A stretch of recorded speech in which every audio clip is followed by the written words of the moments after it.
नमस्कार दोस्तों, बहुत स्वागत है आपका अपने चैनल आर्मी तैयारी .in में। बच्चों, जैसे कि आप जानते हैं, हम आपके लिए रोज यहाँ पे बहुत ही महत्वपूर्ण प्रश्न सोल्जर क्लर्क, सोल्जर ट्रेडमैन और सोल्जर जनरल ड्यूटी से रिलेटेड लेके आ रहे हैं। इसी के संदर्भ में आज हम आपके लिए एक और नई वीडियो लेकर आ चुके हैं, जहाँ पे हम आज आपके लिए बहुत ही इंपॉर्टेंट क्वेश्चन सोल्जर जीडी से रिलेटेड लेकर आए हुए हैं। इसी टाइप के क्वेश्चन आपसे एग्जाम में पूछे जाएंगे, तो आप इस क्वेश्चन को नोट कर सकते हैं और आप इस वीडियो को पूरी देखिए ताकि आपको सारी जानकारी एक जगह पर मिल पाए।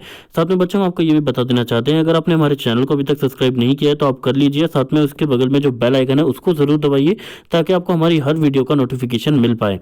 अब आइए स्टार्ट कर लेते हैं अपने पहले क्वेश्चन से। और सबसे पहले हम आपको ये बता देना चाहते हैं कि सोल्जर क्लर्क के एग्जाम में आपसे कंप्यूटर साइंस के क्वेश्चन पूछे जाते हैं और आज हम आपको कंप्यूटर साइंस के ही कुछ क्वेश्चन से सवाल लेकर आए हैं। सबसे पहला क्वेश्चन है, आप देख सकते हैं कि एक ओएस को यानी कि ऑपरेटिंग सिस्टम को स्टार्ट करने में क्या चीज़ रिस्पॉन्सिबल है। यहाँ पे आपको पता होना चाहिए कि जो ऑपरेटिंग सिस्टम होता है, जैसे कि विंडोज़ 8, विंडोज़ 7, विंडोज़ 10 या फिर विंडो विस्टा, विंडो एक्सपी, इन सबको ऑपरेटिंग सिस्टम कहा जाता है। और यहाँ पे आपसे पूछा गया है कि ऑपरेटिंग सिस्टम को शुरू करने के लिए ज़रूरी क्या है, और आपको ऑप्शन यहाँ पे दिए गए हैं रोम बायस, बूट सेक्टर या फिर बूट स्ट्रैप प्रोग्राम या फिर इनमें से सब। और इसका जो सही उत्तर हो जाएगा बच्चों वो होगा ऑल ऑफ दीज। तो आपको याद रखना है कि ये तीनों की ज़रूरत पड़ती है किसी ऑपरेटिंग सिस्टम यानी कि ओएस को शुरू करने में।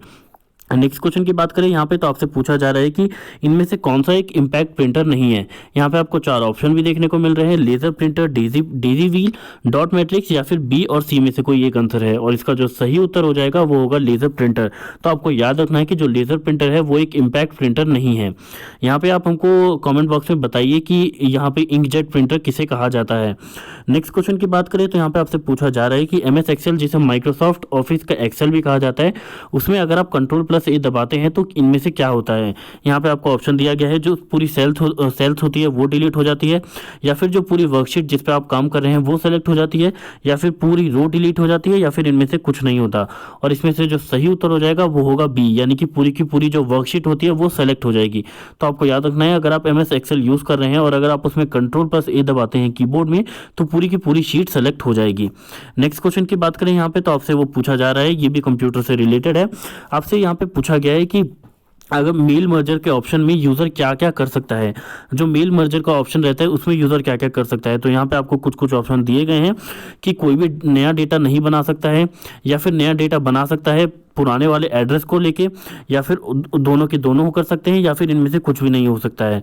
तो इसमें से जो सही उत्तर हो जाएगा वो हो जाएगा कि मेल मर्जर के ऑप्शन में जो यूज़र है वो एक नया डेटा बना सकता है पुराने एड्रेस को यूज़ करके। नेक्स्ट क्वेश्चन की बात करें यहाँ पे बच्चों, तो आपसे पूछा जा रहा है कि इनमें से कौन सा ऐसा एप्लीकेशन प्रोटोकॉल है जो TCP/IP सूट में आता है, नहीं आता है। और यहाँ पे आपको चार ऑप्शन भी देखने को मिल रहे हैं, FTP जिसे फाइल ट्रांसफर प्रोटोकॉल भी कहते हैं, SMTP, SNMB और यहाँ पे MRTP। और इसमें से जो सही उत्तर हो जाएगा वो होगा MRTP, यानी कि डी इसका सही उत्तर हो जाएगा। तो आपको याद रखना है कि जो MRTP है वो TCP/IP सूट के किसी भी एप्लीकेशन प्रोटोकॉल में नहीं आता है। नेक्स्ट क्वेश्चन की बात करें यहाँ पे, तो आपसे पूछा जा रहा है कि सेम डेटा को स्टोर करना बहुत सारे जगह पे उसको क्या कहा जाता है। यानी कि एक जो सेम डेटा है उसको आपने बहुत सारे जगह पे सेव किया है तो उसको क्या कहा जाता है। और यहाँ पे ऑप्शन भी आपको देखने को मिल रहे हैं, यहाँ पे इटरेशंस, न्यूमरेशंस, रिटर्डेंसी या फिर इनमें से कोई नहीं। और इसमें जो सही उत्तर हो जाएगा वो हो जाएगा रिटर्डेंसी। तो आपको याद रखना है, रिटर्डेंसी कहा जाता है अगर आप एक ही डेटा को बहुत सारी जगह पे स्टोर करके रखते हैं तो। नेक्स्ट क्वेश्चन की बात करें यहाँ पे, तो ये आप देख सकते हैं, ये भी कंप्यूटर से ही है। और आपसे पूछा गया है कि किसी सॉफ्टवेयर को डिज़ाइन करने में किसी स्पेसिफिक पर्पस के लिए उसे क्या कहते हैं।